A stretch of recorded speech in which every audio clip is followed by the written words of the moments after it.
adorateur en esprit et en vérité. Mon cher Georges, puisque tu veux prier, commence donc par t'orienter vers Dieu, par le contempler. Tous ces gens qui se disent incapables de prier, s'ils abandonnaient la prétention de faire jaillir la prière de leur propre fond, s'ils acceptaient de se faire attentifs au Seigneur, peut-être bien qu'en eux surgirait alors la prière prétendue impossible. Le miroir ne produit pas la lumière, il la reflète. Mais encore faut-il qu'il soit tourné vers la source lumineuse. Un homme, un prêtre, grand adorateur en esprit et en vérité, le père de Condren, confia un jour à son disciple Amelotte comment naquit en lui cette prière d'adoration qui jamais plus ne devait tarir. Par bonheur, le confident transcrivit ce qu'il avait entendu, et c'est une des plus grandes pages de notre littérature spirituelle, comparable au célèbre Mémorial de Pascal.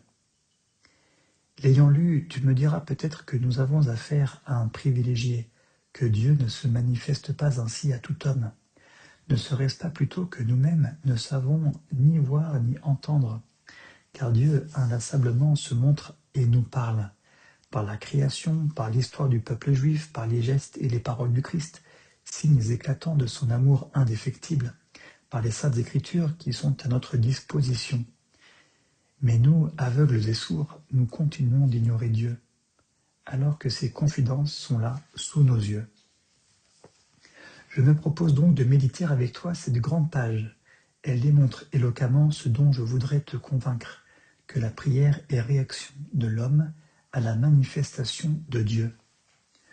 Ce fut vers cet âge-là, 12 ans, qu'étudiant un jour, il se trouva tout en un moment l'esprit environné d'une admirable lumière, dans la clarté de laquelle la divine majesté lui parut si immense et si infinie qu'il lui sembla n'y avoir que ce pur être qui dut subsister et que tout l'univers devait être détruit à sa gloire. Il avait certes auparavant entendu parler de la majesté de Dieu, mais il y a loin d'une connaissance notionnelle à cette expérience concrète vécue, comme il y a loin d'une description de la foudre à ce feu du ciel qui tombe à côté de vous, sur un arbre de la forêt, par une nuit d'orage. Essaie de comprendre, mon cher Georges, la réaction du jeune Condren. La qualité, l'intensité de l'être de Dieu lui apparaissent telles qu'instantanément l'univers en comparaison lui semble non seulement dérisoire, mais en quelque sorte insolite, inconvenant, déplacé, intolérable. Il est urgent que l'univers soit détruit, qu'il cède la place à Dieu, s'efface devant l'immense gloire divine. Se prosterner devant le Seigneur comme les Juifs de l'ancienne loi paraît à Condren bien insuffisant. C'est de disparaître qu'il s'agit, et non seulement lui-même, mais le monde entier. Pas d'autre manière, en effet, de rendre à Dieu un hommage d'admiration et d'estime qui soit digne de lui. Il vit que Dieu n'avait besoin d'aucune créature, que son propre Fils, qui était toute sa complaisance, lui avait dû offrir sa vie, que la seule disposition d'offrande de soi-même et de toutes choses, avec Jésus hostie, était digne de sa grandeur, et que ce n'était pas assez l'aimer, si l'on ne voulait se perdre soi-même avec son Fils pour son amour.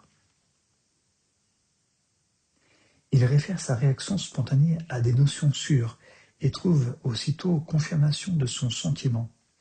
Jésus lui-même a dû s'offrir à Dieu, s'offrir au sens fort du mot, s'offrir en sacrifice, se donner comme le bois se livre à la flamme pour être par elle dévoré.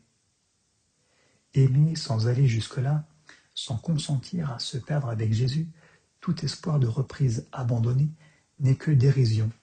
Ce qui va suivre explicite cette réaction première de Condren affrontée à la majesté de Dieu. Cette lumière était si pure et si puissante qu'elle fit une impression de mort en son âme, qui ne s'est jamais effacée. Il se donna de tout son cœur à Dieu pour être réduit au néant en son honneur et pour ne vivre jamais qu'en cette disposition. Le jeune garçon retourne à ses jeux, à ses études, à ses camarades, mais si forte a été l'impression que jamais il ne l'oubliera. Impression de mort, comme si Dieu avait détruit tout ce qui n'était pas à lui en l'âme de Condren. le soleil surgissant. Toutes les étoiles sont comme éteintes. Tout l'univers, tout cela qui jusqu'alors attirait, charmait, retenait les regards, l'intelligence, le cœur du jeune Condren se trouve subitement décoloré, privé de toute séduction, de tout attrait, de tout intérêt. Un être, un seul, a pris toute la place, fascinant, irrésistible. Mais cet être, le jeune garçon n'est pas tenté de s'en saisir pour en jouir. Il aspire à se perdre en lui pour son amour, pour être réduit au néant. Qu'on prenne garde à ce que cela veut dire. Certains goûts du néant, démoniaque et mépris, refus de l'existence, rage de détruire et de se détruire. Tout autre divine cette aspiration à l'anéantissement qui naît de l'amour, non pas pour devenir rien, mais pour devenir l'autre. C'est le bois qui aspire à devenir feu.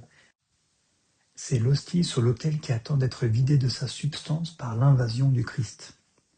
Celui qui a aimé vraiment ne peut pas ne pas comprendre cet irrésistible besoin non seulement d'exprimer son amour, mais d'en fournir la preuve irrécusable. Or, une seule preuve possède ce caractère. Offrir, livrer, perdre sa vie pour celui qu'on aime, pour l'honneur du Dieu qu'on aime. Alors il connut que tout ce monde devait être brûlé pour le péché des hommes, que la divine pureté, sainteté et justice en avaient une extrême aversion, et qu'elle ne regardait avec plaisir que Jésus-Christ et ce qui était dans son esprit. Voilà que dans le film de sa pensée surgit une vue nouvelle. Cette confrontation de Dieu et de l'univers ne fait pas seulement apparaître le contraste entre le Créateur et la créature, entre celui qui est et ce qui n'a d'être que par Dieu, mais aussi l'opposition, l'intolérable antinomie, l'incompatibilité criante entre la sainteté divine, terrifiante de pureté, et le sordide péché du monde. Incompatibilité qui faisait déjà s'écrier Isaïe. « Malheur à moi, je suis perdu, car je suis un homme aux lèvres impures, et mes yeux ont vu le roi, le Dieu Sabaoth. » Isaïe 6, 5. Mais dans l'obscurité de ce monde pécheur, un point lumineux. Jésus-Christ sur qui le regard du Père se repose avec complaisance. Car comme il était dans l'abîme de son néant devant la divine sainteté, et dans un ardent désir d'être sacrifié à sa gloire, il lui vint une joie particulière de voir que le Fils de Dieu fut toujours hostie de son Père. Il connut que le sacrifice de Jésus-Christ était l'accomplissement du zèle de tous ceux qui souhaitaient eux-mêmes d'être immolés, mais qui se trouvent incapables d'honorer Dieu dignement par leur sacrifice.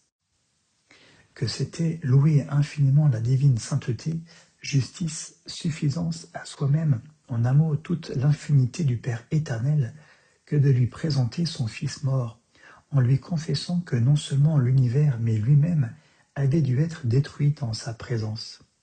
Il voyait que rien n'était digne de Dieu que cet unique sacrifice de Jésus-Christ. Jésus-Christ n'est pas seulement joie pour le regard du Père, mais aussi espérance pour le jeune Condren. Il a compris que l'anéantissement auquel il aspire, et même l'immolation de l'univers tout entier, serait insuffisante, impuissante à rendre à Dieu le culte qu'il mérite. Il ne suffit pas que l'hostie soit immolée, encore faut-il qu'elle soit digne de Dieu. Et Condren, à la vue de cette impuissance universelle à honorer dignement le Dieu dont il vient d'entrevoir la splendeur, aurait sombré dans le désespoir si la pensée de Jésus-Christ, hostie pure, hostie sainte, hostie immaculée, ne lui avait rendu l'espérance. Ce sacrifice de Jésus-Christ, il comprend qu'il n'a qu'à s'en saisir, qu'à le présenter, qu'à l'offrir en se glissant en lui, pour que le Père soit honoré comme il mérite de l'être, d'un honneur infini. À nouveau réapparaît le leitmotiv de cette page immortelle. Jésus-Christ lui-même, le parfait adorateur, avait dû être détruit, mourir pour être transfiguré, car adorer, c'est s'anéantir, céder toute la place à ce feu dévorant qu'est la gloire de Dieu, du Dieu vivant pressé d'être tout en tous. Son admirable vision suscita en Condren une extraordinaire estime pour la messe, où se trouve mise à la disposition de ceux qui aspirent à honorer Dieu, comme il en est digne, le sacrifice même de Jésus-Christ. Et en même temps, il comprit qu'un jour, il serait prêtre, qu'il serait l'homme de la messe.